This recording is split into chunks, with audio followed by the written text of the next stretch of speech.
okay ဆိုတော့ကျွန်တော်ဒီနေ့ဆက်မဲ့ပုံကတော့ဒီ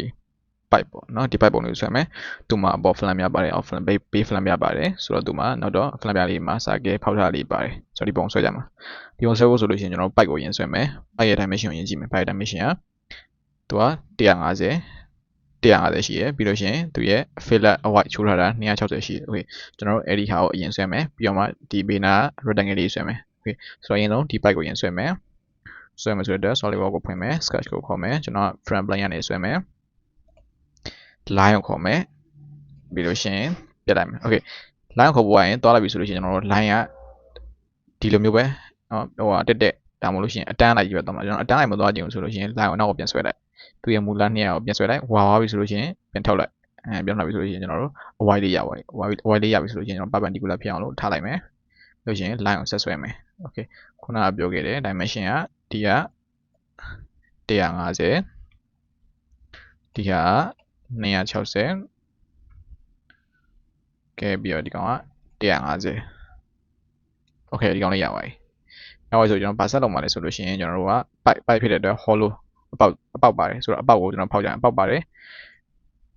တူတစ်ခုကိုကျွန်တော်သုံးကြမယ် okay ဆိုတော့မလောက်ခင်မှာကျွန်တော်အပေါက်ကိုဖောက်ဖို့အတွက်အရင်ဆုံး circle ရှိမှရမှာ circle ရှိမှရမှာဖြစ်တဲ့အတွက်ကျွန်တော်တို့ဒီထိပ်မှာ circle လေးဆွဲမယ်ဒီထိပ်မှာ circle လေးဆွဲဖို့အတွက်ကိုလည်းကျွန်တော် plane တစ်ခုလုံး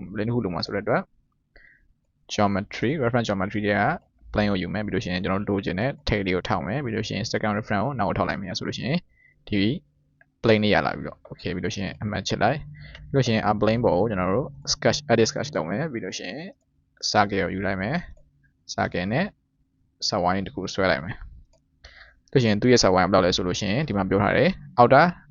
circle diameter ကျတော့290 inner circle diameter ကျတော့210 okay ဆိုတော့ subline တစ်ခုနဲ့တစ်ခုနဲ့ကျတော့290 210ဆိုတော့80 diameter သူတို့က side ကကွာတယ်ပေါ့ဒါပေမဲ့ thickness ကိုလိုချင်လို့ရှိရင်ကျွန်တော်ဒီတစ်ခုနဲ့ဒီတစ်ခုနဲ့အတွင်း circle နဲ့အပြင် circle နောက်တော့ pipe လည်းဖြစ်တယ် thickness ကိုလိုချင်တယ်ဆိုလို့ရှိရင်ကျွန်တော်ဘာလုပ်ရမလဲဆိုတော့အပြင် circle တွေကအတွင်း circle ကိုနှုတ်လို့ရတာကို2နဲ့စားပြရမယ် okay 290တွေက210ကိုနှုတ်တော့80ကို2နဲ့စားတော့40 okay အဲ့ဒါမှတ်ထားလိုက်မယ်40ကိုမှတ်ထားလိုက်မယ်အရင်ဆုံး290ကိုကျွန်တော်တို့ dimension ပေးမယ်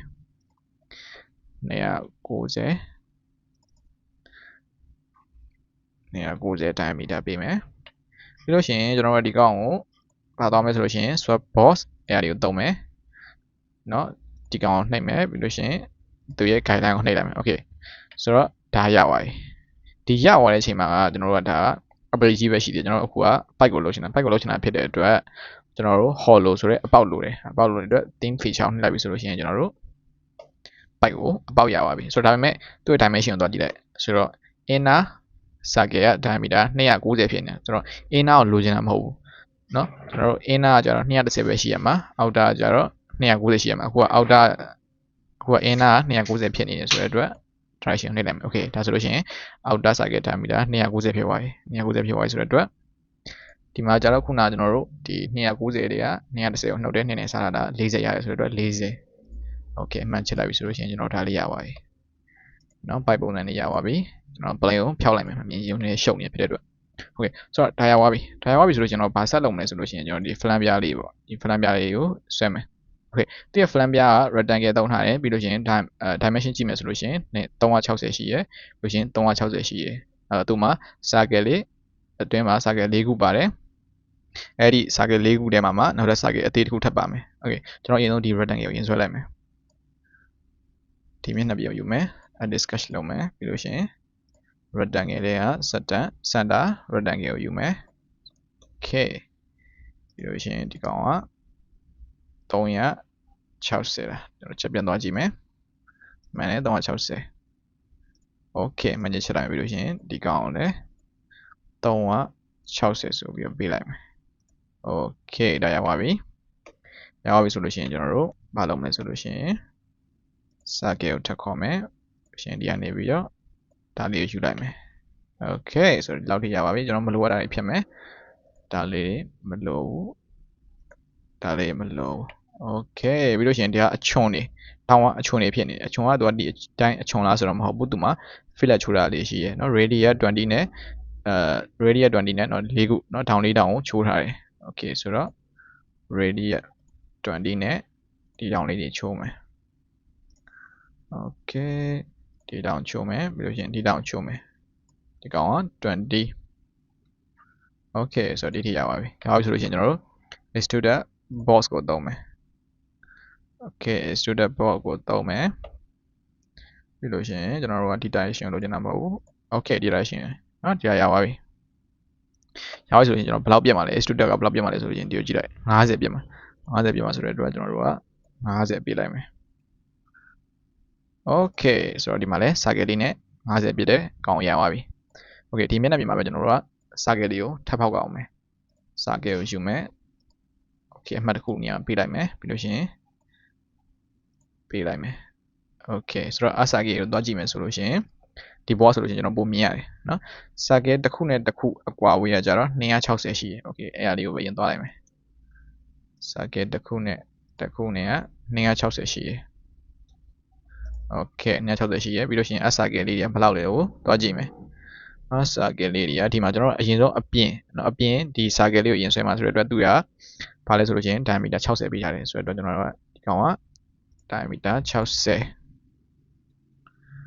okay ပြီးလို့ရှိရင်ဒီ diameter ရဲ့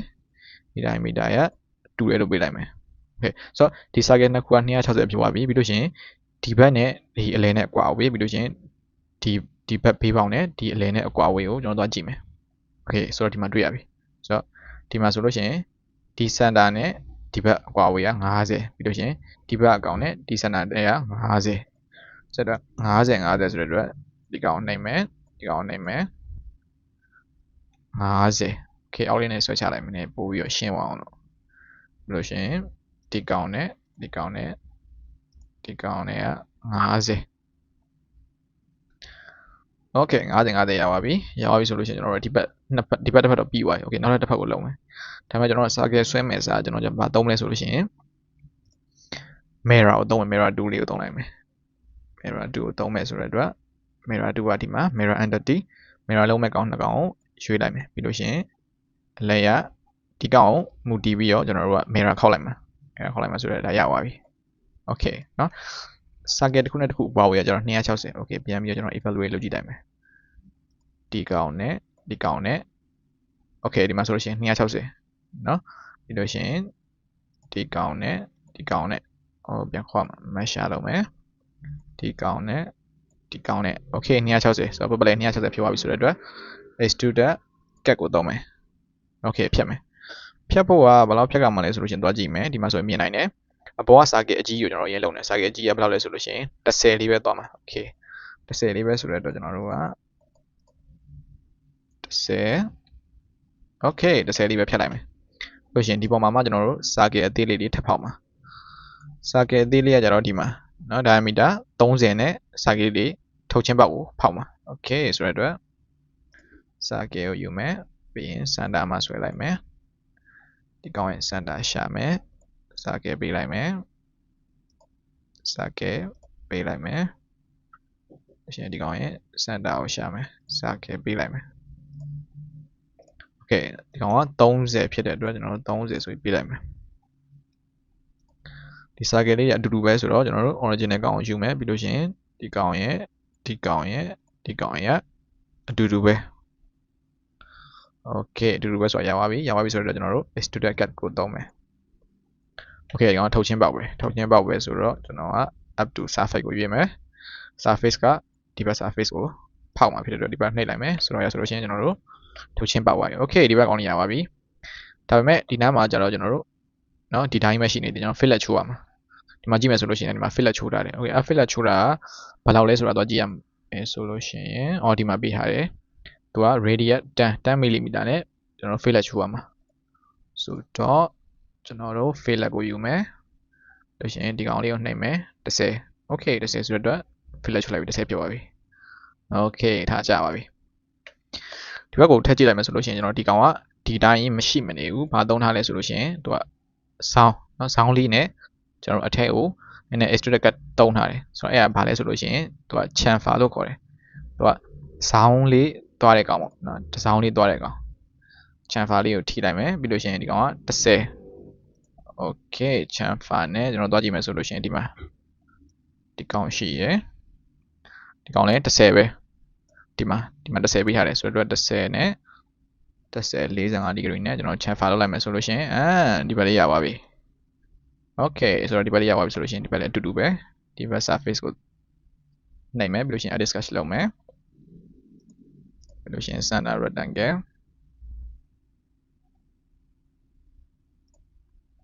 okay 360ဟိုဘက်နဲ့ကျွန်တော်တို့အတူတူပဲဒီဘက်ကောင်ကကြတော့ဒီကောင်လည်း360ပေးမယ်ပြီးလို့ရှိရင်အလယ်မှာကျွန်တော်တို့အပေါက်လေးအတွက်အစာကလေးတစ်ခုထပ်ဝိုင်းမယ်မလိုအပ်တာလေးဖြတ်မယ် okay filler လေးချိုးမယ်ဒီကောင်နဲ့ပြီးလို့ရှိရင်ဒီကောင်နဲ့ okay filler လေးရပြီကျွန်တော်ပြီးလို့ရှိရင်အမှန်ကြီးကိုနှိပ်မယ်ပြီးလို့ရှိရင် extrude boss ကိုသုံးမယ်ဘယ်လောက်လဲဆိုလို့ရှိရင်တွားကြည့်လိုက်မယ်ဘယ်လောက်လဲဆိုလို့ရှိရင်50ဆိုတဲ့အတွက်ကျွန်တော်50ဆိုပြီးပြစ်လိုက်ပြီ okay ဒီကောင်လေးရပါပြီ okay ထိုနည်းတူစွာပဲဒီကောင်နှိပ်မယ် edit sketch လုပ်မယ်ပြီးလို့ရှိရင်ကျွန်တော်တို့ circle လေးတွေခေါ်မယ် circle တစ်လုံးပြီးလို့ရှိရင်ဒီကောင်နဲ့အပြိုင် circle တစ်လုံးဆိုတော့ဒီ circle ကကျွန်တော် circle အကြီးရုပ်လုံးမှာဆိုတော့60ပြီးလို့ရှိရင်ဒီ circle နဲ့ကညီတယ်ဒီ circle နဲ့ကြတော့260ရှိမယ်ပြီးလို့ရှိရင်ဒီကနေပြီးတော့ဒီထိကွာဝေးက50 okay dimension တွေကျွန်တော်လွတ်သွားလိုက်မယ်ပြီးလို့ရှိရင်ဒီကနေပြီးတော့ဒီထိကလည်း50 okay ဒါရပါပြီဆိုလို့ရှိရင်ကျွန်တော်ဒီဘက်ကိုလည်းလုံမှာဆိုတဲ့အတွက်ကျွန်တော်က center line တစ်ခုဆွဲလိုက်မယ်ပြီးလို့ရှိရင် mirror ခောက်မယ်ဒီကောင်နဲ့ဒီကောင်နဲ့ကိုအလယ်မြင့်ဒီပေါ်မူတည်ပြီး mirror ခောက်မှာ okay ပြီးလို့ရှိရင် extrude cut ဘယ်လောက်လဲဆိုလို့ရှိရင်တော့10ပဲသွားမှာ okay 10ပဲသွားပြီးဒီပေါ်မှာကြတော့ကျွန်တော်တို့ diameter 30ရှိတဲ့ circle လေးတွေကျွန်တော်တို့ဖြတ်ကြမှာ diameter 30ရှိတဲ့ circle လေးဖြတ်ဖို့တော့ကျွန်တော် circle ကိုရင်ဆွဲလိုက်မယ် circle ကိုရင်ဆွဲလိုက်မယ် okay ဒါရပါပြီပြီးလို့ရှိရင် dimension ပေးမယ် dimension က